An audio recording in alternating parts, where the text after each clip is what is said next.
ஆனா பூச்சாண்டி அப்படின்றது வந்து சிவனடியார்களை குறிக்கக்கூடிய ஒரு வார்த்தை அப்படின்ற மாதிரி இருந்தது. பூதங்களை குறிக்கிற ஒரு விஷயங்கள் தான். ம். ஸோ இதெல்லாம் ஒரு சிவகணங்களோட ஒரு அம்சம். இப்போ நம்ம வந்து சிவ சுடலை மாடன் அப்படின்னு ம். சொல்லுவோம். அவர் சிவனோட ஒரு அம்சம். அந்த ம். காவல் தெய்வம் வந்து சிவனோட ஒரு அம்சம். எல்லா இடத்துக்கும் சிவன் போகணும்னு அவசியம் இல்ல. சுடலை போவாரு சில இடத்துக்கு. ஆ. சில இடத்துக்கு கருப்புசாமி போய் நிப்பாரு. இவங்க எல்லாருமே சிவனோட பக்தர்கள், இல்ல சிவகணங்கள். உங்க அப்பனுக்கே சுப்பனை நான் வணங்குறவன் அப்படின்னு சொல்லிட்டு சிவனை சொல்லும்போது அப்படியே புல்லரிக்கிற மாதிரி இருக்கும் சார். அப்படின்றப்போ இறந்த ஆத்மாவுக்கு கூட சிவனடியாராக இருந்தால், இல்லை சிவனை வணங்குறவங்களாக இருந்தா, இறந்ததுக்கு பிறகும் கூட அந்த இறைவனுடைய கனெக்ட் அப்படின்றது அவங்களுக்கு இருந்துட்டே இருக்கும். நம்ம இருக்கிற இந்த இந்த பூலோகம், பிராணலோகம், ம். ஸ்வர்கலோகம் 3 லோகத்துல தான் இந்த ஆன்மா சுத்திக்கிட்டே இருக்கும். முக்தி அடையிற வரைக்கும், இறைவனை போய் சேர்ற வரைக்கும், அந்த முக்திங்கிற நிலையை அடையிற வரைக்கும்.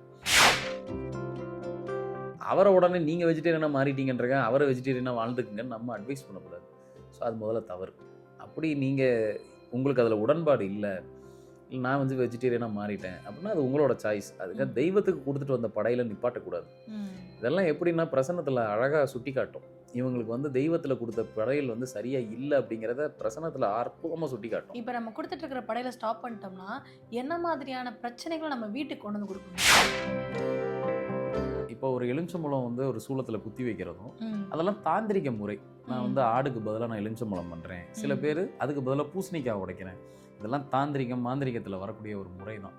என்னை பொறுத்த மட்டும் அதெல்லாம் நீங்கள் ஆல்டர் பண்ண பண்ண ஒரு நிலையில் இருக்கிற சாமி என்ன பண்ணும் அப்படின்னா, அந்த தெய்வம் என்ன பண்ணுன்னா, ஒரு கட்டத்துக்கு மேலே கோபத்திலேயே சாபத்திலே போய் உட்காந்துருச்சுன்னா ம். அந்த கூட்டத்தையே ஒன்றும் இல்லாமல் பண்ணிவிடும்.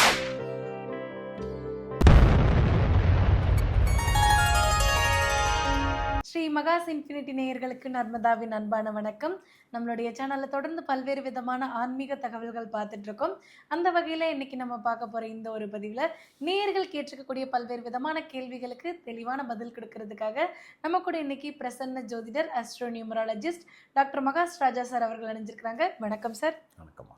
நீங்க என்னதான் வந்து என்ன அப்பனே அப்பனேன்னு வணங்கினாலும் அப்பனுக்கு சுப்பனா இருக்கக்கூடிய என் ஆண்டவனையும் வணங்கணும் அப்படின்றது வந்து முருகன் எதிர்பார்ப்பாருன்றது எனக்கு இன்னைக்கு புதுசா இருந்துச்சு சார்.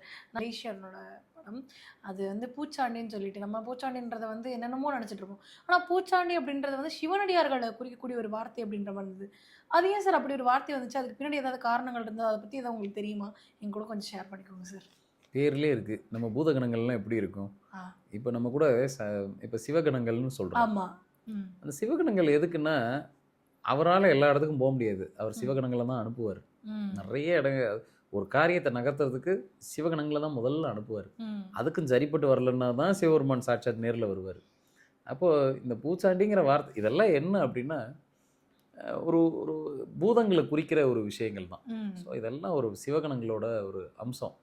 இப்போது நம்ம வந்து சிவ சுடலை மாடன் அப்படின்னு ம். சொல்லுவோம். அவர் சிவனோட ஒரு அம்சம். அந்த ம். காவல் தெய்வம் வந்து சிவனோட ஒரு அம்சம். எல்லா இடத்துக்கும் சிவன் போகணும்னு அவசியம் இல்லை. சுடலை போவார் சில இடத்துக்கு. ஆ. சில இடத்துக்கு கருப்புசாமி போய் நிற்பார். இவங்க எல்லாருமே சிவனோட பக்தர்கள், இல்லை சிவகணங்கள். எல்லாத்துக்கும் ஆதி மூலமா மாதிரி. ஸோ இந்த வார்த்தையெல்லாம் அங்கேருந்து வந்தது தான். ஓகே. ஏன்னா நான் அந்த படத்துல பார்க்கும்பொழுது, ஒரு இறந்த ஒரு ஆத்மாவ ஒரு பொண்ணு பார்த்து பயப்படுவா. அந்த பயப்படும் பொழுது அவ வந்து முருகனோட வேல் எடுத்துட்டு இப்படி திருநீர வச்சுட்டு நிக்கும் பொழுது, அந்த திருநீர் கீழ விழுகும். அந்த வேல வச்சுட்டு நிப்பா. அந்த பூச்சாண்டின்ற அந்த அந்த அந்த ஆத்மா வந்து பார்க்கும்பொழுது, அந்த வேலே வளையும். வேல் வளைஞ்சா கூட அந்த ஆத்மா வந்து இப்படி திருநீர் எடுத்து இப்படி பட்ட பூசும் சார். சொல்லிட்டு உங்க அப்பனுக்கே சுப்பனை நான் வணங்குறவன் அப்படின்னு சொல்லிட்டு சிவனை சொல்லும்போது அப்படியே புல்லரிக்கிற மாதிரி இருக்கும் சார். அப்படின்றப்போ இறந்த ஆத்மாவுக்கு கூட சிவனடியாராக இருந்தால், இல்லை சிவனை வணங்குறவங்களாக இருந்தா, இறந்ததுக்கு பிறகும் கூட அந்த இறைவனுடைய கனெக்ட் அப்படின்றது அவங்களுக்கு இருந்துட்டே இருக்குமா சார்? நம்ம உடலை விட்டு போனதுக்கு பிறகும் ஆன்மா நம்ம இறைவனோட நெருக்கமா இருப்போமா சார்? 3 உலகத்துல தான் இந்த ஆன்மா பிரவேசம் பண்ணிக்கிட்டே ம். இருக்கும். நம்ம இருக்கிற இந்த இந்த பூலோகம், பிராணலோகம், ம். ஸ்வர்கலோகம் 3 லோகத்துல தான் இந்த ஆன்மா சுத்திக்கிட்டே இருக்கும். முக்தி அடைகிற வரைக்கும், இறைவனை போய் சேர்ற வரைக்கும், அந்த முக்திங்கிற நிலையை அடைகிற வரைக்கும். அப்போது அந்த ஆன்மா நம்ம தினம் தினம் நம்ம எதை தெரியுமா இது பண்ணுறோம்? ஒரு ஆன்மா நிலையில் இருக்கும்போது நம்ம இறைவனை உணர்றதுங்கிறது ரொம்ப சிரமமான வேலை. இப்போது வள்ளலார் மாதிரி அந்த மாதிரியான ஒரு ஒரு ஒரு ஒரு அஹ், பக்த புருஷர்கள் வந்து அவங்களுக்கு வந்து இயற்கையிலே அது இருக்கும். அப்படியான ஒரு பிறவி எடுத்துகிட்டு வந்திருக்காங்க. நமக்கு அப்படி இல்லை. நமக்கு வந்து இந்த மாதிரி ஒரு உடல் கொடுக்கும்போது தான் இறைவனை உணர முடியும். அதனால தான் இந்த உடலை நம்ம பெருசாக நினைக்கிறோம். இந்த பிறவியை நம்ம பெருசாக நினைக்கிறோம். அப்போ நம்ம முதல்ல எதை கல்டிவேட் பண்ணிக்கணும்னா, டெய்லி இந்த இறைவனை மறக்காத ஒரு மனசு வேணும்.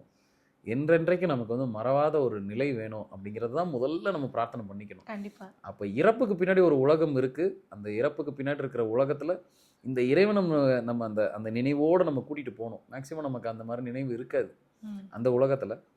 அதையும் தாண்டி கூட்டிகிட்டு போகிறோம் அப்படின்னா நம்ம ஒரு பெரிய புண்ணியம் பண்ணியிருக்கோம்னு அர்த்தம். அது வாழ்கிற வாழ்க்கையில் தான் இருக்குது. கண்டிப்பா சார்.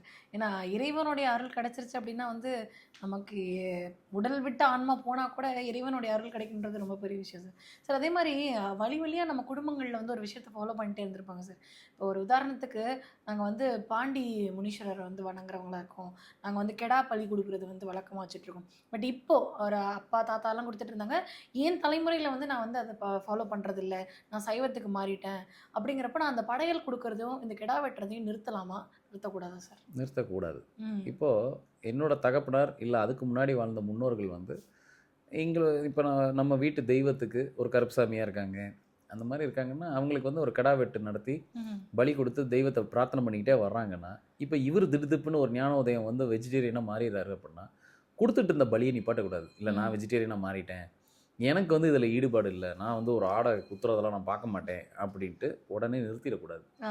அந்த தெய்வத்தை பட்னி போட்டுறக்கூடாது. அவரை உடனே நீங்கள் வெஜிடேரியனாக மாறிட்டீங்கன்றங்க அவரை வெஜிடேரியனாக வாழ்ந்துக்குங்கன்னு நம்ம அட்வைஸ் பண்ணக்கூடாது. ஸோ அது முதல்ல தவறு.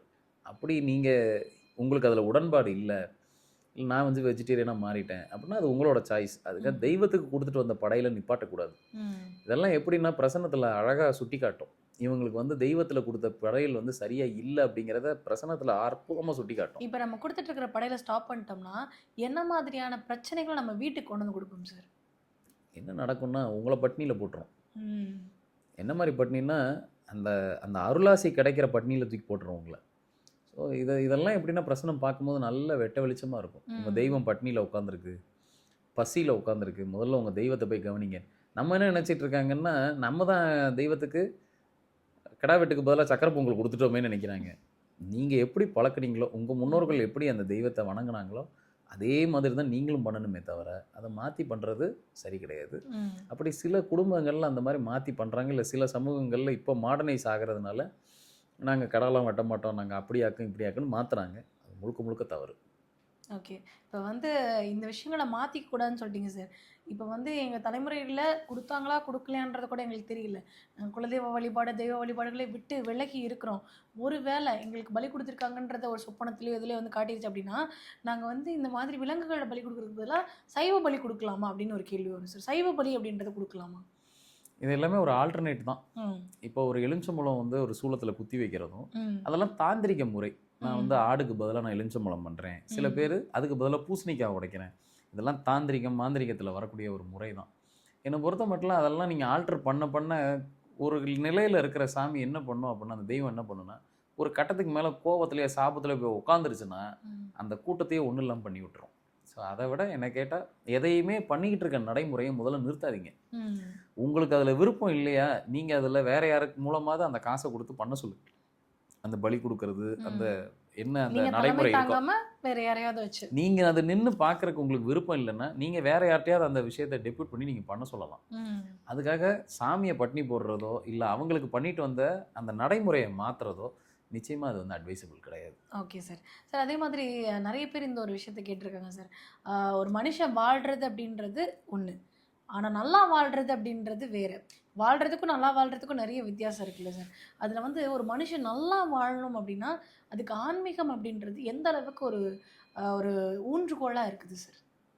இப்போது நான் வந்து எனக்கு எல்லாமே இருக்குது. எனக்கு வந்து படிப்பு இருக்குது, வசதி இருக்குது, என்கிட்ட பணம் இருக்குது, நான் இன்னும் நல்லா சம்பாதிக்கிறேன், எங்கள் அப்பா நல்லா சம்பாரிச்சிட்டாரு, எல்லாம் ரைட்டு. ம். இந்த 2 தலைமுறை வரைக்கும் இது சரி. ஓகே. இது அடுத்த தலைமுறைக்கு போதா, இது என்ன ஆக போகுதுங்கிறத உங்கள் ஆன்மீகம் தான் டிசைட் பண்ண போகுது. ம். ஒன்று, நீங்கள் நல்லா வாழும்போது தான் நிறைய தப்பு பண்ணுவீங்க. Correct sir. நல்லா வாழும்போது தான் நமக்கு கண்ணு மறைக்கும். அப்போ தான் தெய்வத்தை மறந்துடுவோம். ம். நல்ல நல்ல சில விஷயங்களை, நிறைய விஷயங்களை நம்ம மறந்துடுவோம். ஒரு அன்னதானம் போட மறந்துடுவோம், ஒரு குலதெய்வத்துக்கு போகிறத மறந்துடுவோம். ஏன்னா நமக்கு பிஸின்ற அந்த இதில் ஓடிக்கிட்டே இருப்போம். நமக்கு தான் எல்லாமே இருக்கே, நம்ம எதுக்கு சாமி கும்பிடணும்னு நினைக்கிறவங்கலாம் இருக்காங்க. உண்டு சார். ஒன்று, ம். நல்லா இருக்கும்போது நம்ம எதுக்கு போய் ஒரு ஜோதிடரை பார்க்கணும், நம்ம தான் நல்லா தானே இருக்கோம் அப்படின்னு நினைக்கிறவங்களும் இருக்காங்க. எப்பயுமே நல்லா இருக்கும்போது தான் நீங்கள் கொஞ்சம் கேர்ஃபுல்லாக இருக்கணும். ம். நமக்கு எல்லாமே சரியாக இருக்குன்னு நினச்சிக்கிட்டு இருக்கவங்க தான் கேர்ஃபுல்லாக இருக்கணும். ம். நான் ரொம்ப ஹாப்பியாக இருக்கேன், எனக்கு பசங்களை நான் கல்யாணம் பண்ணி கொடுத்துட்டேன், நான் இது வரைக்கும் என்னை தெய்வம் கைவிடல, எல்லாம் சரிதான். இது எவ்வளோ காலகட்டத்துக்கு உங்களோட ட்ராவல் ஆக போகுதுங்கிறது ரொம்ப முக்கியம். ம். அப்போ அதுக்கு நிச்சயமா அப்போ ஒருத்தர் நல்லா வாழணும் அப்படின்னா, அதாவது நல்லா இருக்கன்னா வசதி வாய்ப்புல நல்லா இருக்கிறது இல்ல. ம். நீங்க நல்லா வாழ்ந்து உங்களோட அடுத்த தலைமுறைக்கு அந்த புண்ணியத்தை எப்படி கொண்டு போய் சேர்க்கிறது, வைக்கிறது, இது எல்லாத்துக்கும் ஒரு ஜோதிட அறிவு வேணும். ம். ஒரு ஆன்மீக அறிவு வேணும். அப்போ அதையும் சேர்ந்து பேரலாக நீங்கள் கல்டிவேட் பண்ணும்போது தான் இதை அடுத்தடுத்த தலைமுறைக்கு கொண்டுட்டு போய் சேர்க்க முடியும். ம். இல்லைன்னா என்ன நடக்கணும், உங்களோட நின்றோம். ம். அப்போ நான் நல்லா வாழ்ந்துட்டு இருக்கேன் நீங்களாம் நினச்சிக்கிட்டீங்க அப்படின்னா அது சரி கிடையாது. நீங்கள் எப்பயுமே எந்த வித்தை யார்கிட்ட இருக்கோ, இப்போ ஒரு ஆன்மீக வித்தை ஒருத்தர்கிட்ட இருக்குது அப்படின்னா, ஒரு ஸ்பிரிச்சுவல் கிராஃப்ட் ஒருத்தர்கிட்ட இருக்குன்னா, நிச்சயமாக அவங்களோட அட்வைஸை இல்லை அவங்கள நீங்கள் கூட வச்சுக்கிட்டு அவங்களோட கைடன்ஸோடு மூவ் பண்ணுறது தான் சரி. ம். இதுக்கு பேர் தான் நல்லா வாழ்கிறது. Okay sir. ஏன்னா வந்து நேயர்களுக்கு வந்து வித்தியாசமான முறைகளில் வந்து சந்தேகங்கள் வருது.